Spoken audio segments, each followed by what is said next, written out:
welcome to this week's recap. Today I'm going to be talking about a few books that I read this week and what I think about them. So mostly this is just about me telling my ratings and giving a bit of information on this book just in case if you want to read this book. First I finished a book in the series, A Touch of Darkness, A Touch of Malice, and it's mostly about Hades and Persephone in the modern world. They've fallen in love. It was an enemies to lovers, and now it's just mostly them in love and how they're fighting different obstacles around them. It was definitely an amazing book, and Scarlett St. Clair never disappoints us, as usual. But around this time, I wasn't really invested in the storyline or in the plot or what was happening with the characters. I didn't feel the need to finish the series today.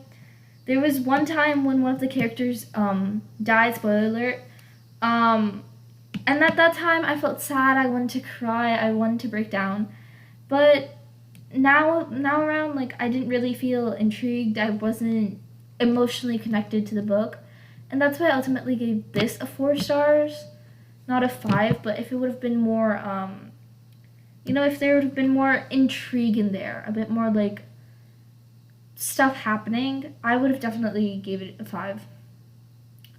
Next, I read When in Rome by Sarah Adams. I don't have the physical copy because I read it online, but this book is basically just a small town romance. There's a female, like, big singer, and there's a male baker, and it's mostly about how they fall in love in this small town. And she comes here on vacation, and she's like there to get away from all the drama, all the paparazzi, and all that stuff. And her car breaks down in the baker's yard, and so it's mostly about how they kind of take the twists and turns of life together. And I found this book to be really good. To be honest, it wasn't like really bad, and I hated it. And I would recommend it to everyone who likes romances, who likes, fun little cute romances, like a YA kind of romance. But I wouldn't really read it if I was given, like, more information about it.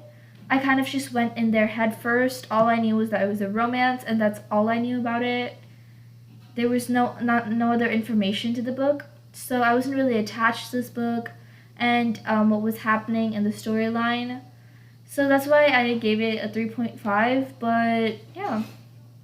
Then I read a bit of Hair of Fire, so I think I only read maybe 100 pages or so, and I'm still trying to finish it, but it's okay so far. I think the plotline was really good, it was amazing, I'm really intrigued, or like kind of intrigued, and I would definitely read it if I was in more of a fantasy mood. But at the time of me reading it, I kind of wanted more of a romance, Like, not a small town one, but more with, like, a fantasy romance. So finally, I read Kingdom of the Wicked and the second book of the series, Kingdom of the Cursed. And these books are absolutely wonderful. They are amazing, and I won't let anyone say otherwise. These books had me in a chokehold from start to finish.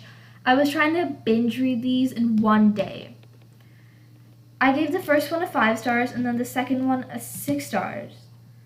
And if you like ACOTAR, this is definitely for you. If you want some information, if you want to know, like, what's happening in this, it's mostly about this witch who falls in love with one of the demons who she's told to stay away from. And it's mostly about how some stuff happens in here. There are tons of plot twists, tons of, like, crazy jump scares in a way, which you weren't expecting. You're following one path, and then after that, there's just, like, a total twist of turn.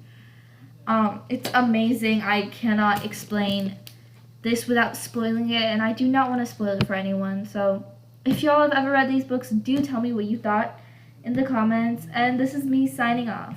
Bye!